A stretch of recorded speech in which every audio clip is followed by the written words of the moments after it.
I'll be looking at two things in defense coming from the center, and when you're recognizing when you have time to make the most quality clear that you can. And offensively, I want to see if you're supporting well for your teammate, and if you're picking and choosing which balls you challenge, and you're not just actively going for balls that you're late to, and then you find yourself having to come back. So, we'll see.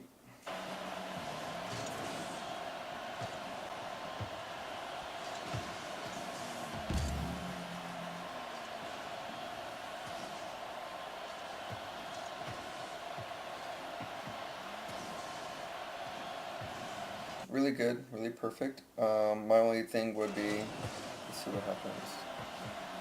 So you take your patience, come from the center. Pro tip.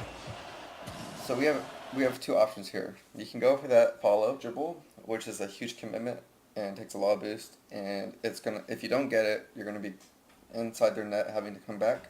Or let it bounce, go for a banger, just go for a bounce hit off the ground, force this guy to react, or get it over him on the crossbar, and then you can just easily follow it up, stay right here. If he hits it, you turn around, stay on the ground, cut your losses, and reposition. If he doesn't hit it, then you got open net, and it's a safer option that's gonna allow you to be it's less punishable basically. So this is what I want to avoid as much as we can, is having to come back like this. Another pro tip, let's not go for that corner boost immediately. As soon as you land, let's look for these boost pads. We want to work with as little boost as we can, because if you're in the right position, you shouldn't need a lot of boost. You should be very comfortable with 30-40 boost all the time, or at any given point in time. But if we go down this, just on the middle, we can probably get around 50 boost. If we go around this outside, we can get a little bit more. So let's really use these boost pad paths to rotate back. So if I was you, I would come right down the center, because if you're in the center, you can react to a lot more things a lot more quicker.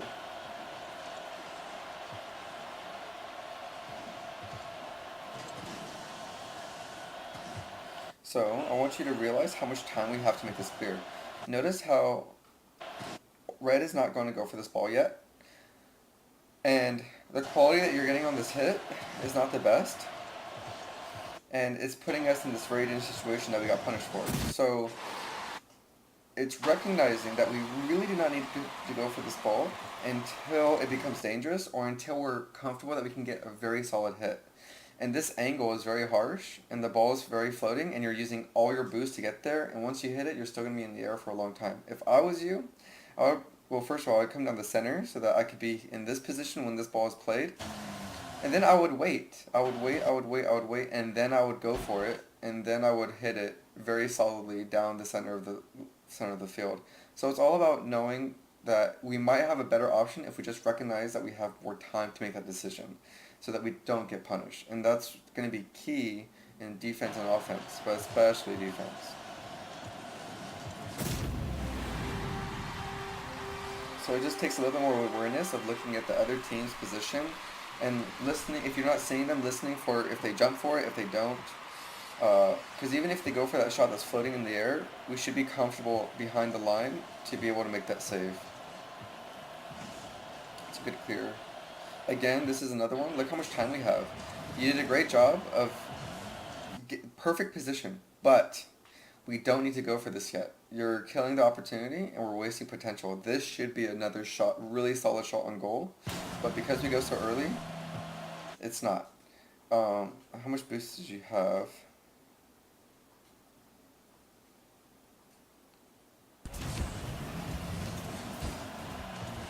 So we had more than enough. If you let this come down, you grab that boost in front of you, and you let it come all the way down to around this height, you can just follow it up, go for a really solid shot, and place it much better. So again, this is all about recognizing time and making sure that our opportunities that we do have, we're going to make the most out of them.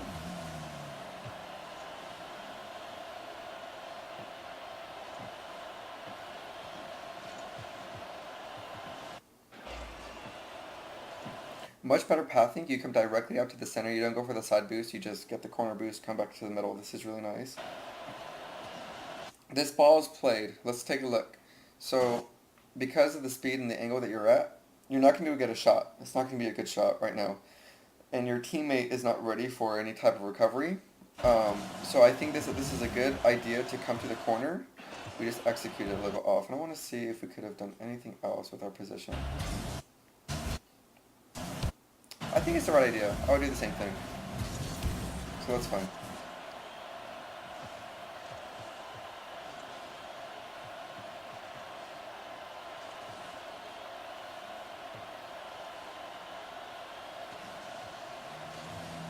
Love the patience. You're waiting to see your opportunity to attack so that when you do attack, it's a very low risk situation and you're reading the play and you're not just challenging to challenge or challenging because you see an opportunity. So this is really good. Nice try. I would always go, right in this situation with this, I would always try and get under the ball and just scoop it up for a very light touch so that it starts floating away from the net. It's going to make him very uncomfortable instead of just kind of, you almost do it, but I don't know why we're following it. Right now, it should not be a tap and follow. We should stay on the wall, drive up it, tap it, jump off it, and then land behind so that we're, again, being as efficient as we can. But it's the right idea, just slightly different from execution. This is not good. This pathing is now really inefficient. Try and split the field left and right side. So you do a great job of letting him have the ball, and now he's on the left side, you're on the right side, so now you should be supporting him, you support him, you get the ball back in play, okay. He's taking it to the right side, and you're way behind, so even if you go, you're not going to be able to get a good pass, you can't get a good challenge, and you can't get a good shot. What you can do instead is grab these boost pads, come to the center, let your teammate approach this ball from a much better angle. His is a lot more favorable. He can actually play it back. And if we're rotating out, now we can be ready for him to move in. And when he makes that pass, we can be ready. But when we're in this corner, we're in a convolute space. And now we're not covering a lot of things. And we wasted all that time. And if he loses this challenge, we can't react. So now we can't react even though we should be here where we could react. So it's all about being efficient with, if we're in a bad position, what's the next best position that's the most effective? Big pro tip, whenever in this situation, I never like to press with my teammate. I would rather sit in the net and let him deal with this, and I would wait to see if he has full control over the ball and if he's able to get it cleared past our halfway line. Otherwise, I would much rather just cover the worst case scenario, which is him losing the ball. Because in this situation, when I see it bouncing on top of his car, he's on the side, he's not going to be able to get over or under it. Floppin's in a really good position to block this. I would sit right here and let's see what would happen. Now we have this big boomer of a hit. That's probably another goal if we just waited in the center. So being a little bit more cautious, a little bit more conservative, staying back in the center and covering more space, because as you go up, I like to draw a cone in front of my car as my area of opportunity. Anything that we can, a good area of opportunity is going to be something that we can run onto. And I draw a cone that's 45 degrees from each side. So this is what you have to work with, which isn't very much. The ball has to come inside this cone for you to have success. But if we back it up, look at our cone now. Now, if the ball's anywhere over here, we can react. And if he gets it over flopping and into their corner, great. Now we can push up and he can press the corner and we can press them inside their half. But we don't need to be here for this pass. That is a bad opportunity because he doesn't have good control, flopping in a good position. I would much rather just cut my losses, play the second ball. And then we would get an easy open shot.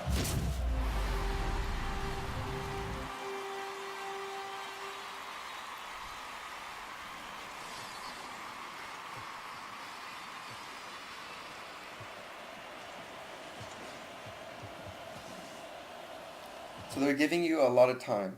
So this is what they're going to do to you a lot, as you know, in like C2 and everything. They're never going to challenge you on this wall. It's always very dangerous for them to challenge you along your corner, your wall when you have boost. They're pressing you guys in, trying to read the play, trying to keep this ball from getting out of their half, from your own half. So what I would do in this situation is if I can take it up and get it over them like you did, that's great, that's good. But just to let you know, another option. If you didn't have boost and you didn't have the ball that you wanted, I like to keep it on my hood. And I would force them to come to me for a 50-50 that is favorable for me. It buys my teammate time to get back and everything like that. So it's more of a situation where the ball's coming back into your own corner, your teammate's not rotated back yet, and you want to delay. I just keep the ball on my hood, slow the game down, let them come to me, force a 50-50. Let's see what you do.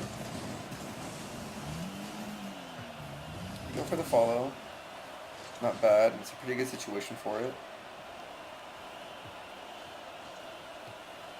Really good. You don't commit, and we get a reward. So that's all really good.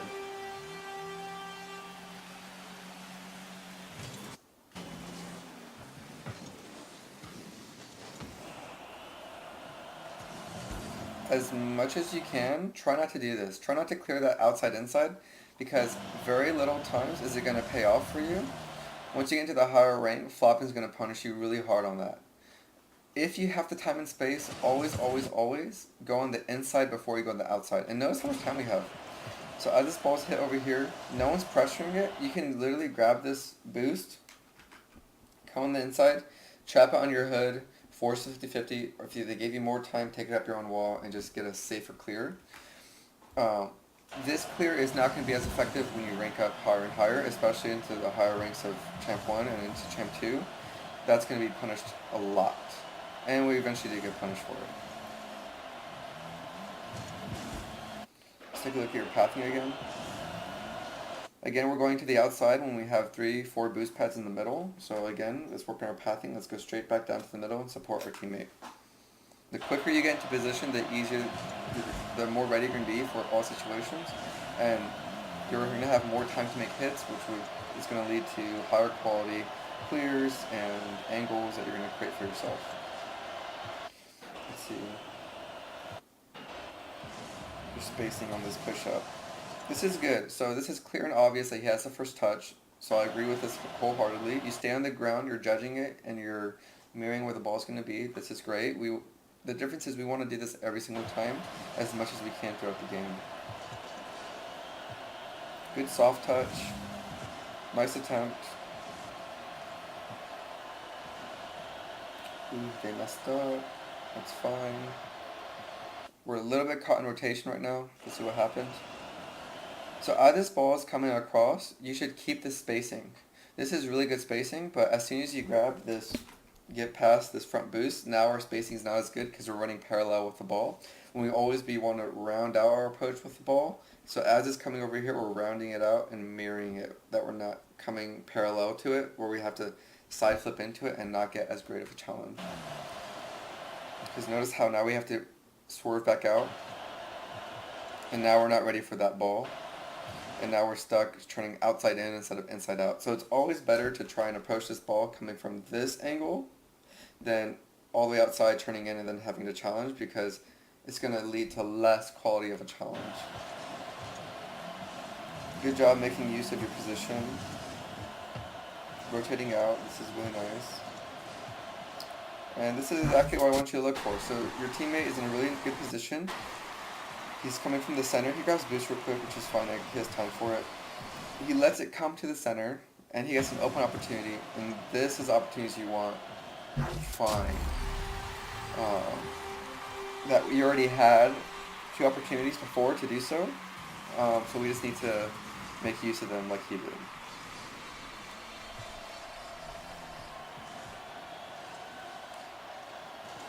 That's a good challenge from the inside. I like that a lot.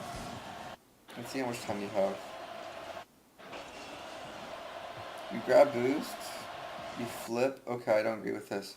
We grab boost, we flip, we go around all the way outside. I would rather grab boost, boost 10, flip, go full speed, drift, face the ball, so that we're in this position immediately. And then look what happens.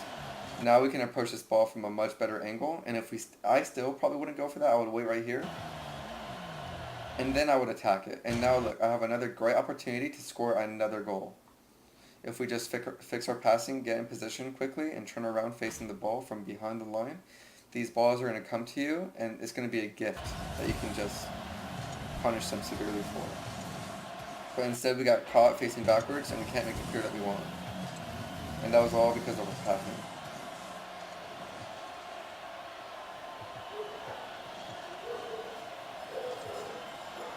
Very good patience. I like it a lot. Again, we're getting caught a little bit too close. You were in a good position, and now we got way too close. Because now we can't react. If we just stayed in this position, check this out. Now, look how much more easy it is to hit this ball. We could probably get another goal-scoring opportunity if we just held the center a little bit longer, kept a little bit more space, and mirrored a little bit more slowly, so that we can find this angle and a very clear shot on the target, instead of being caught sideways with the ball. And ended up in a goal.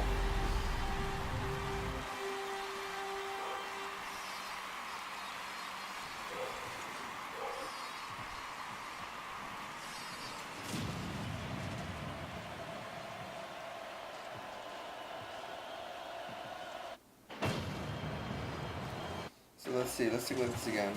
Kick off, teammates up top, get the demo, and we should get off this ball immediately. As soon as you get the demo, you should come down, and we should hold space. I would be more comfortable back here.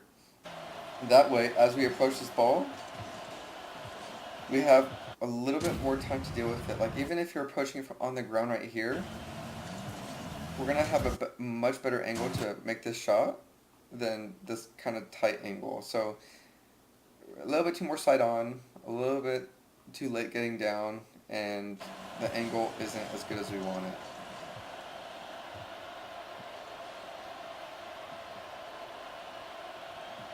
Let's see what spacing you have. Very nice try. But already, because you came from that more back angle behind these boost pads, look, the angle is already much better for you to go for. I probably, in this situation, I don't think I would go for this ball because it's such a weird angle and there's a defender there. I think I would create a lot more pressure by staying on the ground and forcing him to play that ball. Because as soon as he plays it and it bounces out, now I can play it over here, play it into the corner, set myself up, maybe even round it out and play it over the crossbar for a follow-up. I look for the second ball whenever the situation looks kind of iffy to go for. Because now we're in this situation where we're stuck outside, your teammate pressures a little bit too quickly, and now we're running back, chasing back, and we're pathing to the corner again, wasting a little bit of time. But we didn't get punished for it, so it's okay. We just want to be conscious of our pathing. Yeah, I just want to really think about, I always try to think about the simplest option in these scenarios. Especially when they give me all this time. I would probably stay on the wall, let this ball come all the way closer, closer, closer, and as soon as it gets around here, then I would go for a flick for a pass off the top corner. Just because it's a little bit more consistent. Good demo. Pathing. But this is okay. So this is like the only times we should really get corner boost is when we don't have any pressure on us and we have time to grab it. You should only grab the big boost when it's a natural pocket pathing. You land next to it, you land on it, you drive through it, or when we have ample time like now. Again, we're pushing up a little bit quickly. It's working out. Your teammate uses you very well. But we don't get the quality that we want. Even if you grab the boost, I would be here. And if he does this, then I would push out here. And then I would probably not be in that situation because it's so convoluted. I would keep the space and let him work with it. And if there's a 50-50, then I can react to the ball. And that's what I would try and do. Passing plays in your own half can be pretty risky if it's not clear and defined. I like this a lot better though, because we're taking our time and you're going for a bounce hit and you're going for that big hit into over the goal on target or whatever. It's the right idea, wrong execution, but this is what I want to see more often whenever you have time and space. That opportunity. That was actually the right everything. Just missed the ball, which is okay.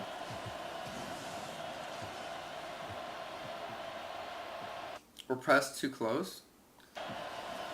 Again, if we're If we kept our space and we stayed in this position, this ball comes right to you for another goal scoring opportunity. So it's just space, space, space, angles, angles, angles. Try to come from the center, try and give more space, try to be a little bit more patient. If you give your teammate more room to work with, the ball will just come into your lap. Another goal scoring opportunity. So you're in the corner. You let him have the ball, which is great. He has the right angle. He's coming from the center.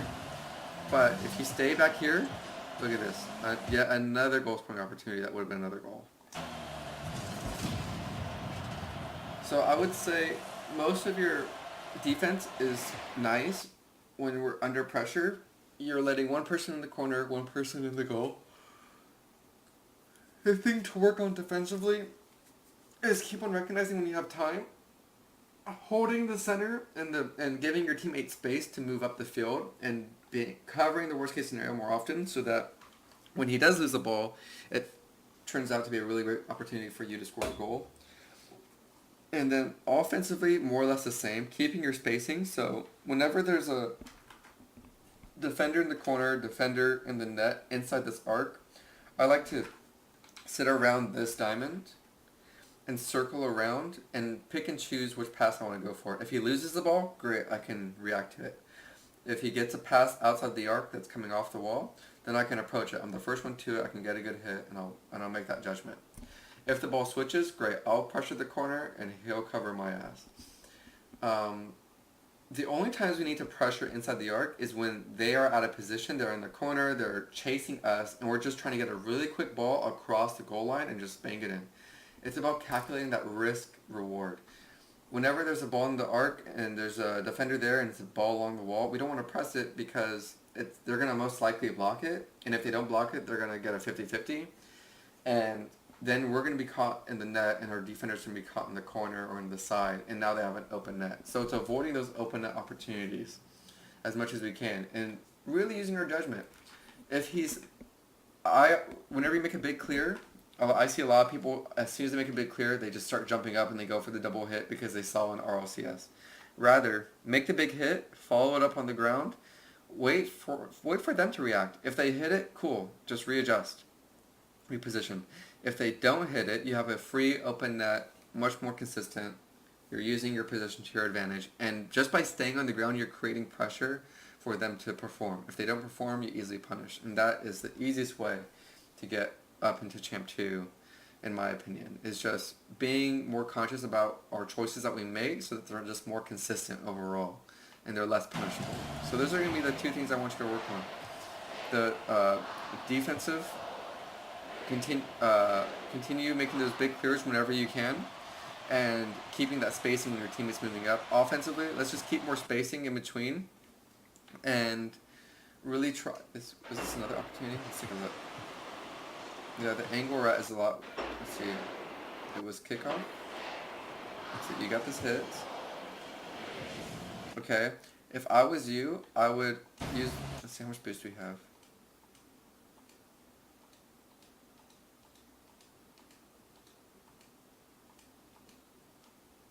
It's not showing me.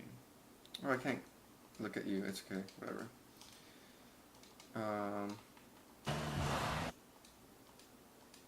Oh my god, it's like broken. Okay. I would just stay up here, grab this boost pad, and we probably had yet another goal scoring opportunity if we just had a better angle. So I think you get it. Always try and cheat over to the side that the ball's on so that you have these angles that go straight towards goal so that we're not making these inverted shots where we have to come out to the middle and tap it back in, which is you're making the game a lot harder than it needs to be. And keeping that spacing, being a little more patient, being a little bit more central so that we just have more area of opportunity. Your angles are just a lot better if you just sit back a little bit more and you're a little bit more in the center and you're just a little bit more patient. Waiting for that second ball, you're going to realize that a lot of teams are just going to give you the ball right where you are. That's all I got for you for right now. Yeah, that's it.